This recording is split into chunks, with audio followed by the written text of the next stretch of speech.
ఏంటో ఈ జీవితం ప్రతిసారి అవమానాలు ఇవన్నీ ఎక్కువైపోతున్నాయి. ఏంట్రా బాబు ప్రతిరోజు నీకు నచ్చింది చేస్తావు, ఎవడైనా నీకు అడ్డుతాడా? అదే మాకైతే ప్రతి ఓడు అడుగుతాడు.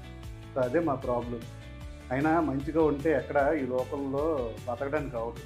అందరూ నీలాగే ఉండాలి, ఎందుకంటే లోకం అంతా నీలాగే ఉంది. మాలాంటి మంచి వ్యక్తులకి ఎక్కడ ఈ లోకంలోనే చోట్లేదు సరిగ్గా. అయినా లోకంలో బ్రదర్ నీలాగా ఉండడం మాత్రం ఈ లోకంలో అంత మంచిది కాదు.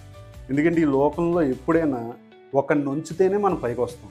ఎవరైనా బాబు సహాయం చేయాలి అన్నా చెయ్యి. ఎందుకంటే సహాయం చేయడానికి కూడా మనుషులు అంత పర్ఫెక్ట్ అయితే కాదు. నీ దగ్గర సహాయం తీసుకొని నిన్నే మోసం చేసే రోజులు ఇవి. సో ఎవరికి సహాయం చేయకు, ఎవరికి ఏది ఇవ్వకు, నువ్వు బతికినట్టు బతుకు అంతే.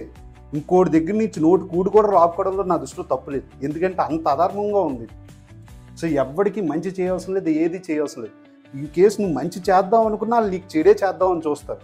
ఎందుకంటే అసలు మంచి చెడు అనేది ఏమీ లేదు. వాళ్ళ స్వార్థం, వాళ్ళ కక్కుర్తి అంతే. వచ్చామా ఏదైనా చేసామా వెళ్ళిపోయామా. సరే అయినా ఎంత అనుకున్నా సరే, నేను ఎంత నాకు బాధ పెట్టినా, కొందరు మనుషులు నాకు బాధ పెట్టినా, కొందరితో తిట్టించినా, లేదంటే ఏది చేసినా సరే, నాకేంటంటే నా మనసుకి ఏంటంటే అందరి గురించి నేను మంచి చేయడమే నాకు తెలుసు చిన్నప్పటి నుంచి. సో నేను అదే చేసుకుంటూ బతికాను, ఇప్పటికీ అదే చేస్తున్నాను. నన్ను ఎంతోమంది బాధ పెట్టవచ్చు, కానీ నేను ఎవ్వరికీ బాధ పెట్టాలనుకున్నాను. అందరూ బాగుండాలి, అందులో నేను ఉండాలి అని నేను ఒప్పుకోనుకుంటాను. సో ఇప్పుడు కూడా నేను అదే అనుకున్నాను. నేను బాధపడవచ్చు, కానీ దేవుడు తెలుసు ఏదో రోజు నన్ను మంచి పొజిషన్కి ఇస్తాడని కోరుకుంటున్నాను.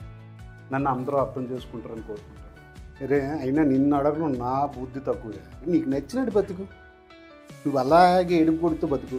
ఈ లోకానికి నువ్వు కరెక్ట్ కాదురా, ఈ లోకానికి నేనే కరెక్ట్. ఏదో రోజు తెలుసుకుంటారు నేను కరెక్ట్ అని, నువ్వు కాదని.